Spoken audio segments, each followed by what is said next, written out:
Në Asamblenë e Përgjithshme të Kombeve të Bashkuara në New York, kësaj radhe, për herë të parë, pas shumë kohësh, nuk u fol për Kosovën. Por kjo jo domosdoshmërisht është një lajm i mirë. Në fakt u fol, por foli vetëm presidenti Vučić. Njeriu që strehon në Beograd terroristët e Banjskës, foli para asamblesë dhe deklaroi se Serbia nuk do heq kurrë dorë nga Kosova dhe se Kosova do jetë përjetësisht pjesë e Serbisë. Sigurisht Vučić i foli më shumë serbëve në shtëpi në një përpjekje për të kompensuar erozionin e tij politik në Beograd. Por ajo që të bën më shumë përshtypje është mungesa e reagimit ndërkombëtar ndaj kësaj deklarate, në radhë parë nga Shtetet e Bashkuara, por dhe nga Bashkimi Evropian. Por brenda këtij lajmi të keq fshihet një lajm edhe më i keq. Mungesa e reagimit nuk kishte miratim ndaj broçkullave të Vučić, sesa pasojë e sjelljeve të Albin Kurtit.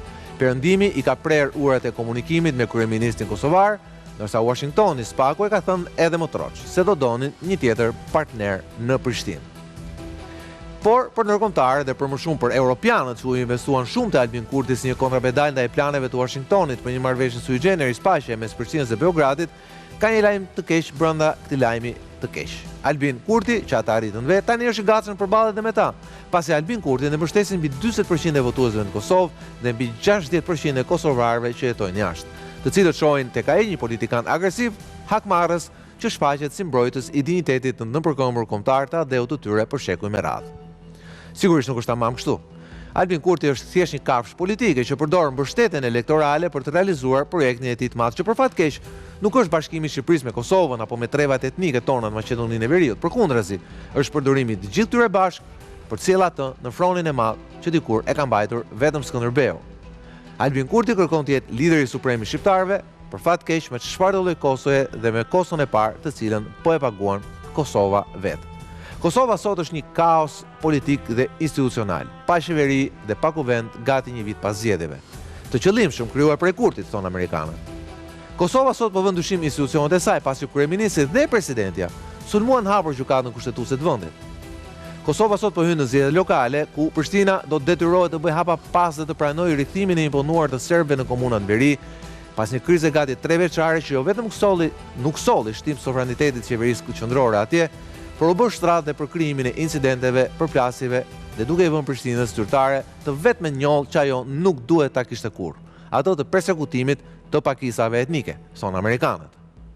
Imagjinoni se çfarë kanë thënë amerikanët Kurtit. I kanë thënë një akuzë mbi cilën, në krahun e kundërt, ata nisën sulmet për çlirimin e Kosovës 27 vjet më parë. Dhe një lajm tjetër i keq. Në Prishtinë, ashtu si në Tiranë, opozita e kompleksuar nga mbajtja në Hagë e krerëve të saj duket më e tulatur se kurrë. Veteranët e luftës UÇK-s, por jo vetëm ata, duket se kanë rikthyer sërish syt nga Tirana. Por çfarë mund bëj kryeministri i Shqipërisë kur vllai i tij i Kosovës nuk i hap as telefonin? Për këtë do flasim sonte. Sigla.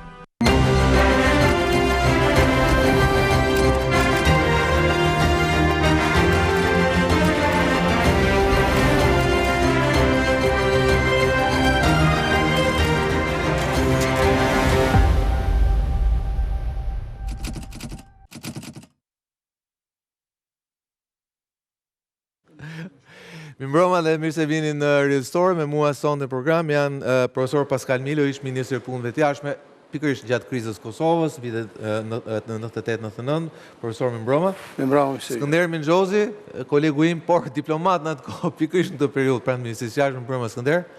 Frok Çupi, mirëmbrëma Frok. Mirëmbrëma. Ne si të kemi program, pas pak program do të jetë për shkak të trafikut të rënduar me pak vonesë kolegu ynë Baton Axhiu.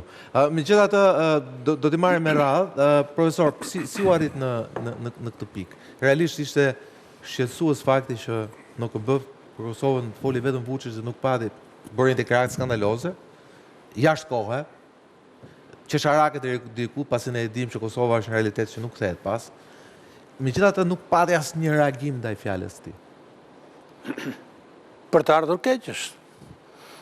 Në radhë parë, pyetja shtrohet, nëse nuk folën të tjerët, përse nuk foli kryetari i shtetit shqiptar, që e ka detyrë institucionale, detyrë karakterit historik, por nga gjitha pikpamjet. Po, duhet të fliste fort. Nëse foli dhe nuk u dëgjua, përsëri është për të ardhur keq. Se për të tjerët, Kosova nuk përbën më lajm për të afishuar në forumin e madh të Asamblesë Kombeve të Bashkuara. Nuk ka. Lajmi ju e dini shumë mirë, nga përvoja juaj e gjatë, që lajmi i keq është lajmi që përhapet më shpejt. Lajmi i mirë nuk ka.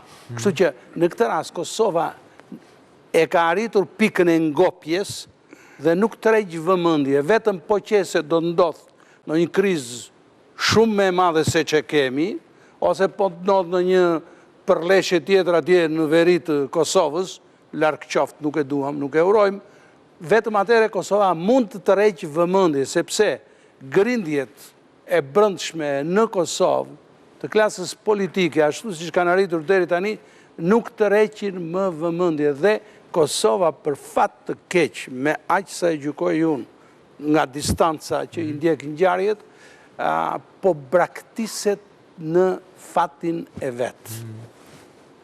Po të vëshre, jo vetëm Shtetet e Bashkuara të Amerikës që e kanë afishuar hapur, si që shojmë. Mua kjo lloj heshtje pas deklaratave të Vučić, edhe mua këtë frikë më gjallë. Bën për shtypje.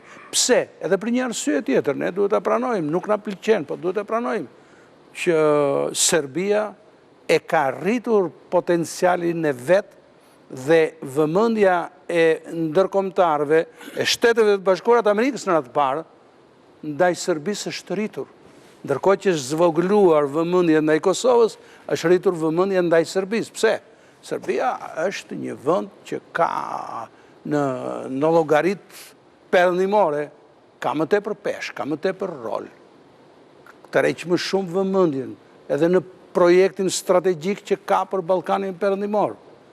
Objektivi amerikan është që Serbia të shkëputet nga influenca ruse. Kjo mbetet, ka qenë dhe mbetet objektiv madhor. Ndërkohë që Kosovën...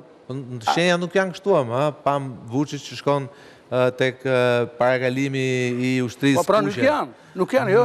Njerë në Moskva, pastaj tjetër ushtrisë kushte, tjetër në Pekin, pra letimi nuk është të shenjat janë... Dhe nuk kanë për të qenë, do të flasim prapë për këtë, do vi momenti. Perëndimorët, por edhe Amerikanët, e kanë gabim kur mendojnë se do të mund të tërheqin Vučićin në anën e tyre. Nuk mund të shfshin në historinë shekullore të Serbisë, afinitetin shpirtëror, moral, fetar, panslav, dhe të tërheqin Serbin dhe të shkëputet nga Rusia. Madje, nuk do të tërheqin as nga Kina, sepse Kina është bërë një donator i fuqishëm ekonomik për Serbin. Pra e kanë vështirë dhe Vučić, pavarësisht se brenda vendit ka probleme të mëdha që shkojnë deri në pikpyetje në lidhje me të ardhmen e tij politike, përsëri ai po luan midis 3-4 qendrave. Luan me Shtetet e Bashkuara të Amerikës, luan me Bashkimin Evropian, luan me Rusin po që e kam mbështetëse historike dhe strategjike, por edhe me Kinën. Pra, është një aftësi dhe nuk duhet ta nënvlerësojmë atë Vučić që shikojmë shpeshherë në pozitat vështira. Jo. Me kaq pozitat vështira një politikan tjetër duhet kishte ikur. Duhet kishte ikur. Kurse ky luan me këto 4 qendra të mëdha të politikës botërore, ky manovron. Dhe përfiton. Përfiton mbështetje financiare, ekonomike e financiare nga Kina sa të duash. Përfiton mbështetje ka furnizimin me gaz dhe me naftë ruse, e ka. Dhe aspektin strategjik, por edhe në fushën e armatimeve, e ka. E lut BE-ja që... Po, a i ri dhe shikon. Edhe shikon punën e vetë. Edhe ka dhënë të kuptoj që mirë. Ju mos më pranoni mua në BE, ose më pranoni kur të doni, se unë kam lidhje të tjera që zëvendësoj përfitimet e mëdha që mund të kisha nga BE-ja. Ndërkohë ne nuk e kemi këtë luks. Apo jo, profesor, ne nuk e kemi këtë luks. Shqipëria? Në raport me... Shqiptar, ne s'kemi. Se kemi këtë luks. Pra ne jemi të, në thojë, ajo dënuar, ne jemi të bekuar, pra jemi dënuar... Po në qofë se vim të përgjegjësia e shqiptarëve, dhe ju na keni thyrë këtu për të folur edhe për Kosovën, qofë se vim, Kosova ka atash kohë që po bën për mua gabimet të mëdha strategjike, të pafalshme, sepse Kosova për nga të gjitha pikpamjet nuk mund të mbijetoj pa një mbështetje të fuqishme të një faktori ndërkombëtar, në këtë rast Shtetet e Bashkuara të Amerikës, po dhe Bashkimi Evropian. Dhe duhet të heqdor nga ambicjet e parealizueshme në kontekstin aktual ndërkombëtar, po dhe të perspektivës së afërt. Nuk bëhet, nuk ndodh ajo që ka në mendje Albin Kurti dhe partia e tij për shqiptarët në rajon, për politikën rajonale, edhe për qëndrimin ndaj faktorëve të mëdhenj ndërkombëtar. Një vend i vogël duhet është i detyruar që të mbijetoj, duhet ketë një aleat madh fort. Patjetër, kështu ka ndodhur historikisht në botë dhe kështu vazhdon të ndodhë edhe sot. Skënder, të aleat Kosova e ka, ne e kemi, sakt.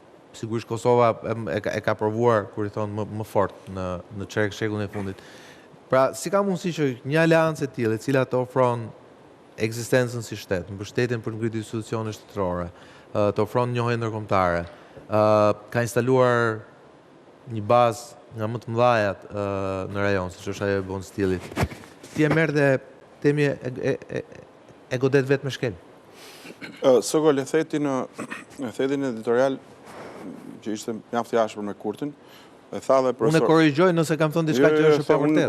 Unë e konsideroj realiste, megjithëse gjuha e zgjedhur ishte ashpër dhe sepse situata është e tillë. Përshëlloj sikur shkosh te doktori, ti kesh smundje terminale, doktori thotë pitalenol. Siç e thatë me drejt, Kosova nuk ishte dhe nuk mund të jetë më në agjendën e Bashkisë Ndërkombëtare, dhe kjo ka dy anë, ka dy pikpamje. Njëra është pozitive, sepse nuk je më në agjendën e krizave, do të thotë, por në anën tjetër ka atë periudhën e paqes, e cila është një periudhë disa herë shumë më dinake dhe më me kurthe dhe me gropa thithëse se sa dhe vetë lufta në disa raste. Sepse lufta është e qartë, lufta i shpalos palët, duket që ti je në transhen tënde, unë jam transhen time, dhe kush është me ne dhe kush është kundër nesh. Tani Kosova, ne gabimisht e shofim, mendoj unë disa herë, rrafshin historik që në ndan nga vitin 99, që ka qenë periudha e luftës, si një drejt vizore e palëvizshme, ku merret e mirëqen për kraja perëndimore për Kosovën, kritikizmi ndaj Serbisë, që ne vazhdojmë ta shohim me një inerci si Serbia e Miloševićit, pra si Jugoslavia e vjetër, deri diku, dhe i shohim pra këto lloj kuotash i shohim të palëvizshme, megjithse bursa e marrëdhënieve ndërkombëtare është jashtëzakonisht e lëvizshme. Dramatikisht e lëvizshme. Dhe dramatikisht e lëvizshme. Me administratën e fundit. Ka hyr Ukraina, ka hyr lufta tregtare me Kinën, kanë hyr 1000 tema të tjera që administrata Trump i ka futur me dhunë për interesat e saj, me tarifa, me armiqësi, deri dhe me Danimarkën. Ti e kundërshton dot të agjendën? Absolutisht që ti nuk e kundërshton dot. Pra, qeveria kosovare, elita politike kosovare, do duhet ishte e mençur që të menaxhonte atë inerci fillestare dhe atë numër njohjesh dhe atë pozitë ndërkombëtare që ka siguruar deri tani, sepse Kosova është jo vetëm një shtet i vogël, po është dhe një shtet në formim. Ne në raport me ndërkombëtarët çfarë probleme kemi? Kemi problemin e integrimit evropian, them si Shqipëri, kemi problemin e kritikizmit tyre për luftën ndaj korrupsionit. 1 në 4 vjet ose 2 vjet vinë na lexojnë zgjedhje dhe na vënë një notë. Pavarësia e institucioneve, po Kosova ka një problem shumë më të madh se shumatorja e gjitha këtyreve. Kosova ka problemin e madh të njohjes dhe të integrimit në komunitetin ndërkombëtar. Nuk njihet ende si shtet, çka i lejon atij burrit atje dalin në KB dhe të thotë që Kosova do të jetë përjetësisht e jona. Tjetër punë sa ai po bllofon. Çfarë duhet dimë edhe pse nuk është më viti 99. Jo vetëm se është Albin Kurti në Prishtinë. Viti 99 është sepse ndër të tjera ka ndodhur edhe një shift, ka ndodhur një spostim. Edhe në janar të këtij viti, që ne nuk e vëmë shumë re, po unë, me thënë drejtën, unë e quaj të rëndësishme, ka hikur një njeri të cilin ne e quanim të sklerotizuar, të marrë fund të tjerë si Joe Biden. Po çfarë ka qenë Joe Bideni në krahasim me rajonin dhe çfarë është Donald Trump në krahasim me rajonin? Joe Biden ka thënë, dhe ju e dini të gjithë sepse është fakt publik, që ne duhet vrasim sa herë që preken interesat e shqiptarëve. E ka bërë dhe këtë deklaratë, me zë dhe me figurë. Pra, ka qenë ndër fajkojt që i ka ndenjur mbrapa, edhe Clintonit, edhe Albrightit atëherë gjatë luftës, bashkë me John McCain dhe bashkë me një gardë të vjetër politikanësh amerikan, të cilët e shihnin Ballkanin dhe posaçërisht dizintegrimin e Jugosllavisë dhe brenda kësaj krizën që po ndodhte me Kosovën si një kartë të madhe që duhej luajtur ashtu siç u luajt. Tani ka ardhur Albin Kurti në Prishtinë, ka ardhur Donald Trump në Washington dhe i cili çon Don Juniorin në Beograd, ulet në podcastin e Vučićit dhe thotë shteti im ka bërë një krim, pra Amerika, sepse ka goditur, në vitin 99 ka goditur një shtet kristian, që i bie të ishte Serbia. Do të thotë, ndodhemi përballë një administrate, dhe këtu për te fajeve të Albinit që janë shumë të mëdha, sepse e ka izoluar Kosovën në mënyrë krejt artificiale. Përballë këtij shifti, nëse do jetë, qeveria e Kosovës do të ishte edhe më e kujdesshme apo? Patjetër pra, kjo ftonte për një përkujdesje 10 fish më të madhe në krahasim me administratat paraardhëse, sepse e vendos Kosovën në një pozitë ku e ku më të ekspozuar, ndërkohë që kemi një elitë europiane e cila ndaj gardës vjetër politike të Kosovës ne e dim është sjell në një mënyrë tashpër, prandaj kemi atë gjyq që kemi sot në Hag ndaj faqeve të tjera. Okej, ndërkohë me plan të madh që mos ta prishë kamerat bjen Batona Xhiuajt e Baton, e dim se e bllokuar në Tiranë, më thanë që ke bërë rolin e policisë. Unaza nuk vije. Nuk vije. Frok, para se të marrë frym Batoni. Pse ndër të tjera Albin Kurti përveç se ka prish marrëdhënien me Perëndimin, ka prish marrëdhënien edhe me Tiranën. Shiko, gjithë kohës e dëgjoj që e trajtojmë Albin Kurtin si një gjë që doli, papritur, ma u shfaq. Albin Kurti nuk është shfaqur papritur. Albin Kurti nuk ndjehet keq. Ne i qajmë hallin, po si shkojnë në Washington se pritin. Jo, ne i qajmë hallin Kosovës me të vërtetën, jo Albinin. Unë jam dakord me Albinin, ndoshta dihet mirë me vetë në vetë. Jo, dhe Kosova nëse voton Albinin, let korrektohet. Në qoftë se çdo popull dënohet, ndëshkohet për faktin se bën gabimet e veta. Dhe popujt gabojnë. Nuk është se nuk gabojnë popujt, po i lajnë vetë, i paguajnë vetë. Dhe po thoya që situata që e ka sjell Kosova